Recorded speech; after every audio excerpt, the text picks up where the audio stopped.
Shalom saudara-saudara yang dikasihi di dalam Tuhan kita Yesus Kristus. Gimana kabar semuanya? Kaum muda Gestia Telita Kum Lawang.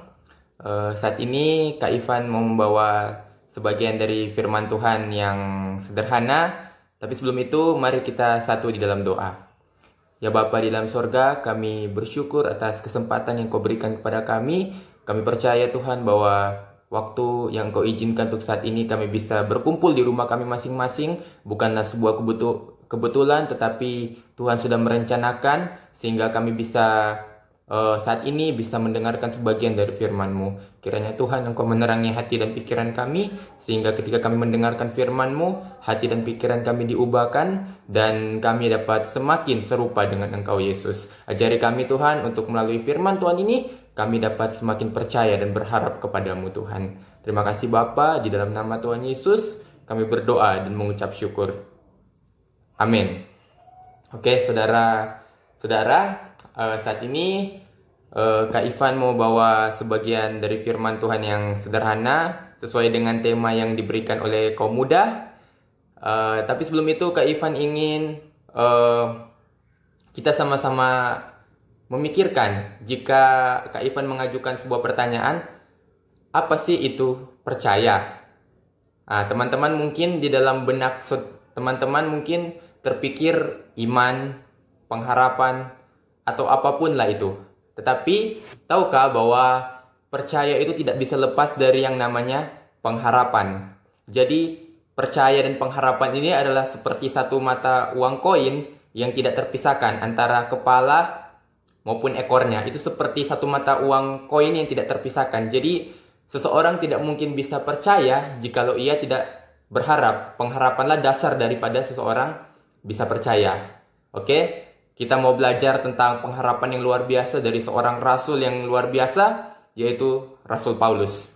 Saya mengajak untuk saudara-saudara membuka di dalam Filipi pasal 1 ayat 3 sampai dengan 11. Filipi pasal 1 ayat 3 sampai dengan 11.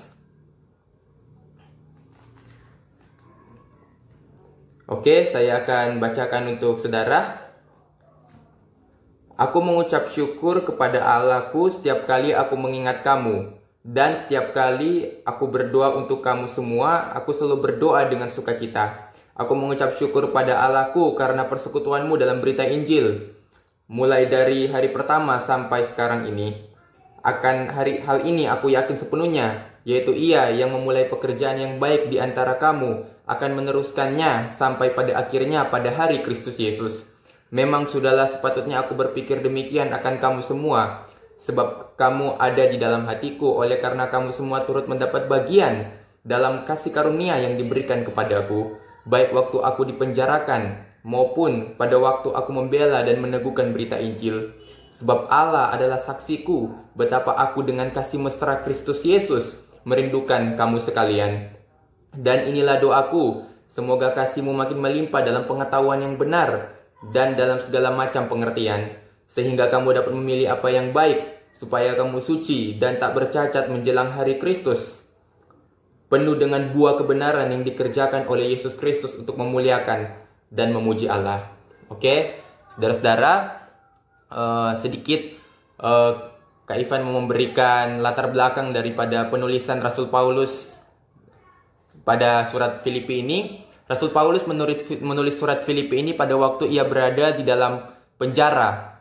Teman-teman bisa membayangkan bahwa saat itu Rasul Paulus berada dalam situasi yang mencekam, yang begitu sulit, dan dia harus menulis surat untuk jemaat-jemaat Filipi. Memang itu bukan suatu hal yang mudah, tetapi Rasul Paulus memilih demikian karena dia sungguh menaruh pengharapan dan percayanya kepada Yesus Kristus sehingga ia dapat menulis surat itu. Oleh sebab itu, Kak Ivan mau ajak untuk teman-teman sekalian, saudara-saudara sekalian, untuk sama-sama kita mengetahui bukti daripada pengharapan, daripada percaya Rasul Paulus ini. Oke. Pada ayat 3 itu dikatakan, aku mengucap syukur kepada Allahku setiap kali aku mengingat kamu. Oke. Jikalau kita melihat pada ayat 3 ini, saudara-saudara bisa membayangkan bagaimana bisa sih Rasul Paulus ini ketika dalam penjara dia bisa mengucap syukur kepada Allah. Itu adalah sesuatu yang rasanya sangat berat ya, apalagi ketika berada dalam penderitaan yang seperti itu. Apalagi kita tahu bersama Rasul Paulus saat itu dipenjarakan bukan karena kesalahannya, tetapi karena dia melakukan tugas pemberitaan Injil. Dan suatu waktu ketika dia berada di dalam sebuah kota, dia tiba-tiba diganggu oleh seorang perempuan yang memiliki roh tenung. Terus karena perempuan ini senantiasa mengganggu Paulus, Paulus merasa tidak tahan dan akhirnya mengusir roh tenung itu daripada perempuan itu. Dan ternyata perempuan ini adalah orang yang bekerja untuk beberapa orang yang mencari keuntungan dengan adanya roh tenung di dalam perempuan itu. Jadi ketika diusir, maka keuntungan mereka itu menghilang. Jadi mereka merasa marah, merasa jengkel dengan tindakan yang dilakukan oleh Paulus, sehingga mereka pun menyebarkan sebuah gosip yang membuat Rasul Paulus akhirnya ditangkap. Mereka menyebarkan sebuah gosip bahwa Rasul Paulus berusaha mengajarkan ajaran yang bertentangan dengan adat istiadat mereka, sehingga mereka pun akhirnya berhasil menyeret Rasul Paulus ke dalam penjara di Filipi beserta dengan Silas. Oke, kita mau lanjut. Bukti pertama adalah ucapan syukur, di mana seseorang masih berharap dan percaya kepada Allah. Mengucap syukur, seperti kita tahu bersama, adalah sesuatu yang tidak mudah jikalau dalam penderitaan. Tetapi inilah yang dilakukan oleh Rasul Paulus. Dia memilih mengucap syukur walaupun dalam penderitaan. Dan berikutnya pada ayat 4, dan setiap kali aku berdoa untuk kamu semua, aku selalu berdoa dengan sukacita. Bayangkan, ketika situasi yang begitu mencekam Rasul Paulus masih bisa berdoa dengan sukacita. Ini merupakan sesuatu yang sangat tidak mudah sebagai seorang manusia. Bahkan saya sendiri pun masih belum bisa. Kalau misalnya dalam sebuah tekanan masalah yang begitu parah dan bisa berdoa untuk orang lain dengan sukacita, itu adalah sesuatu yang rasanya mustahil. Tetapi buktinya Rasul Paulus bisa melakukannya. Padahal Rasul Paulus ini adalah seorang manusia biasa seperti saya dan seperti saudara-saudara yang di GSJ Atletikum Lawang juga. Oleh karena itu, bukti daripada seseorang benar-benar menaruh pengharapan, menaruh percayanya kepada Allah adalah berdoa dengan sukacita. Dan pada ayat yang ke-7, memang sudahlah sepatutnya aku berpikir demikian akan kamu semua, sebab kamu ada dalam hatiku. Oleh karena kamu semua turut mendapat bagian dalam kasih karunia yang diberikan kepadaku, baik pada waktu aku dipenjarakan maupun pada waktu aku membela dan meneguhkan berita Injil. Sebab Allah adalah saksiku betapa aku dengan kasih mesra Kristus Yesus merindukan kamu sekalian. Bukti yang ketiga adalah Paulus memikirkan dan merindukan jemaat Filipi. Bayangkan di dalam situasi yang seperti yang tadi sudah saya sampaikan, begitu mencekam, seharusnya biasanya orang itu akan memikirkan dirinya sendiri. Tetapi hari itu, Rasul Paulus tidak memikirkan dirinya sendiri, tapi dia memutuskan untuk memikirkan dan merindukan jemaatnya. Jadi dia melihat jemaat Filipi ini bukan sebagai sebuah objek pelayanan yang mungkin sebagian banyak hamba Tuhan, seperti mungkin beberapa hamba Tuhan hari-hari ini yang mungkin melihat jemaat sebagai objek pelayanan untuk mereka mendapatkan upah. Tetapi Rasul Paulus sangat berbeda. Dan saya kira apa yang saat ini dimiliki oleh Rasul Paulus, apa yang saat itu dimiliki oleh Rasul Paulus itu merupakan sesuatu yang patut bukan cuma hamba Tuhan contoh, tapi kita semua. Dia melihat jemaat Filipi yang adalah orang lain sebagai saudara seiman. Oleh sebab itu bukti daripada seseorang itu benar-benar berharap dan percaya kepada Yesus adalah dia juga akan memikirkan dan merindukan orang lain. Oke, kita mau lanjut pada bukti yang keempat. Pada ayat 9 sampai dengan ayatnya yang ke-11.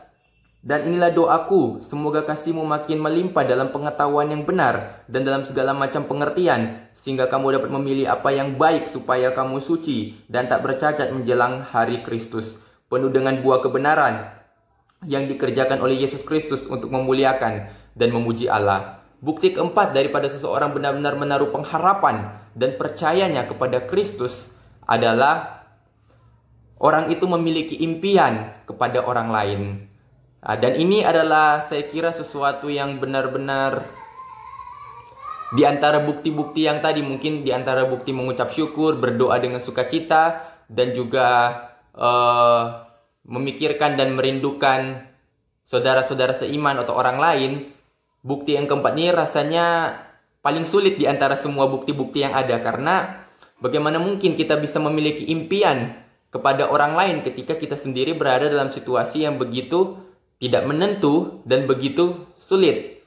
Karena itu, apa yang Rasul Paulus lakukan ini benar-benar bukan karena kekuatannya, tetapi karena kekuatan, karena pimpinan, karena tuntunan daripada Tuhan sendiri di dalam kehidupannya yang terus memimpin, menuntun, dan menyertai kehidupannya, sehingga ia bisa melihat bahwa pengharapan yang selama ini dia yakini, keyakinan, percaya yang selama ini dia yakini adalah membuahkan dia kepada impian untuk orang lain pun mengalami keserupaan dengan Kristus. Kalau saudara-saudara baca dalam Filipi pasal 3, di situ dengan jelas Paulus menginginkan agar dirinya itu serupa dengan Kristus, terutama dalam kematiannya. Saya kira juga yang dimaksud Paulus di dalam Filipi pasal 1 itu adalah demikian juga. Paulus juga ingin bukan cuma dia yang mengalami penderitaan dan keserupaan dengan Kristus itu, tapi dia ingin juga jemaat-jemaat Filipi juga mengalami yang demikian. Bukan berarti Paulus itu ingin jemaat Filipi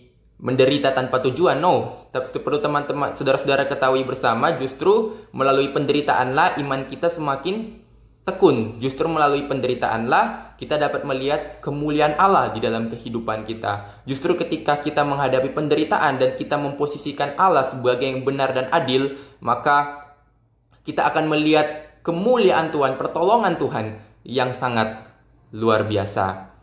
Dari keempat bukti-bukti ini yang saya mau ulangi kembali untuk saudara-saudara, yang pertama adalah mengucap syukur. Bukti dari seseorang itu benar-benar berharap dan percaya kepada Kristus adalah yang pertama, dia mengucap syukur. Yang kedua, dia berdoa dengan sukacita. Yang ketiga, dia memikirkan dan merindukan orang lain. Dan yang keempat, dia memiliki impian kepada orang lain.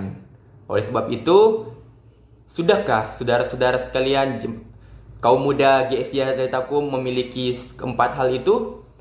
Mari sama-sama Kak Ivan mengajak untuk kita semua merenungkan, apakah hari ini kita sudah memiliki keempat hal itu? Kalau mungkin belum kita miliki dalam proses kita mengenal Kristus, dalam proses kita berharap dan percaya kepada Kristus, maka inilah saatnya untuk kita merefleksikan dan mulai untuk berubah. Percayalah bahwa keempat hal ini, ketika kita benar-benar menaruh pengharapan, percaya kepada Kristus, maka empat hal yang tadi itu seharusnya berbuah, seharusnya muncul di dalam kehidupan kita.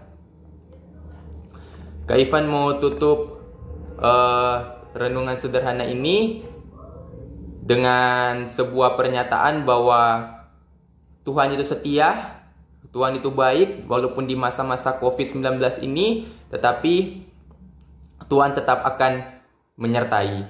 Seorang filsuf bernama Soren Kierkegaard adalah seorang Kristen. Bayangkan seorang yang seperti filsuf yang kita tahu bersama, filsuf itu orang yang begitu cerdas, begitu pintar, dan begitu penuh dengan intelektual, tetapi masih bisa memeluk sebuah agama. Itu adalah sesuatu yang benar-benar sangat luar biasa. Dan Soren Kierkegaard berkata bahwa berdoa, berdoa, berdoa sampai doa mengubahkanmu. Itu berarti Soren Kierkegaard ini benar-benar tahu bahwa kuasa daripada doa itu adalah sangat luar biasa. Karena itu saudara, ini membuktikan bahwa Soren Kierkegaard menaruh pengharapan dan percayanya kepada Kristus. Oleh karena itu, jika hari ini saudara-saudara di masa pandemi COVID-19 ini diperhadapkan dalam situasi yang sulit, maka biarlah saudara-saudara tetap menaruh pengharapan dan percaya kepada Kristus. Percayalah, masa-masa ini bukanlah masa-masa yang akan terus membuat kita merosot, tetapi masa-masa ini juga adalah masa-masa yang akan mendewasakan kita dan membuktikan apakah kita benar-benar percaya dan kita berharap kepada Kristus. Kak Ivan mau tutup di dalam doa. Mari kita bersatu di dalam doa.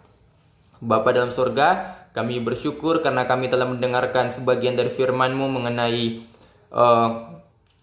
berharap dan percaya kepada Kristus. Kiranya firman-Mu ini Tuhan menerangi hati dan pikiran kami, sehingga kami dapat semakin menyerupai Yesus di dalam kehidupan kami. Kami sadar sebagai manusia biasa kami tidak sempurna, tetapi kami tahu Tuhan bahwa Engkau adalah Allah yang setia di dalam kehidupan kami, dan Engkau adalah Allah yang tidak pernah meninggalkan kami. Biarlah Tuhan, di masa-masa pandemi COVID-19 ini kami tetap berharap dan percaya kepadamu, dan biarlah Tuhan kami melihat bukti-bukti daripada kami berharap dan percaya kepadamu seperti Rasul Paulus, di mana kami masih bisa mengucap syukur, kami bisa berdoa dengan sukacita, kami bisa memikirkan dan merindukan orang lain, dan kami juga bisa memiliki impian untuk orang lain walaupun di masa-masa ini. Tolong kami Tuhan, biarlah rangkulan kasih-Mu, penyertaan-Mu, tuntunan-Mu, pimpinan-Mu tetap nyata di dalam kehidupan kami di masa-masa ini. Kiranya Tuhan juga senantiasa mengcover, menutup bungkus kami beserta keluarga kami dengan darah Yesus, dan biarlah kami senantiasa terus menjadi berkat bagi orang lain. Terima kasih Bapa. Di dalam nama Tuhan Yesus kami berdoa dan mengucap syukur. Amin. Sampai jumpa saudara-saudara di dalam ibadah-ibadah Komuda berikutnya. Stay safe, stay home, and God bless you.